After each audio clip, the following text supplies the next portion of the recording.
If you think minecarts are due for an update, you're not alone. That's why I created Modern Minecarts, a Vanilla Plus mod that does exactly what I wanted Mojang to do for years now. Make minecarts viable again.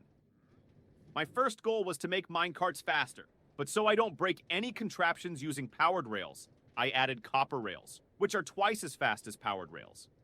Just like any other copper block, they oxidize over time. This can be helpful when you actually want a slow minecart, but when you want to get from point A to point B, it gets quite annoying.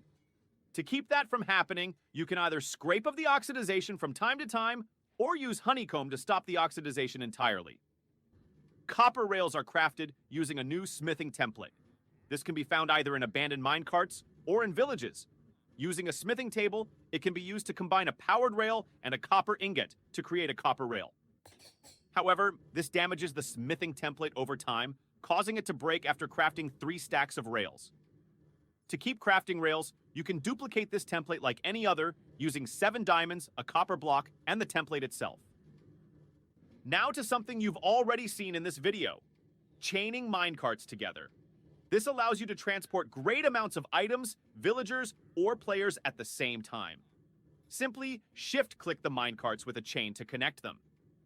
Furnace minecarts also got an overhaul and can not only burn any fuel a regular furnace can, but also pull fuel from attached chest and hopper minecarts. At this point, I would like to give a huge thanks to Cammie's Corner and his Minecart Tweaks mod. He allowed me to port the chain linking and rendering to Forge, which really helped me out. Also, furnace minecarts are not the only ones that can pull items from different minecarts. Hopper minecarts will automatically deposit full stacks in connected chest minecarts. However, they will always keep a full stack in their last slot, meaning you load and unload your entire train with just one hopper minecart. Now, let's fast forward to when the train is fully loaded. As you can see, as soon as the hopper minecart is full, the powered detector rail activates, sending it off towards the unloader. Here, I'm using an inverted powered detector rail, which sends the minecart off once it's empty again.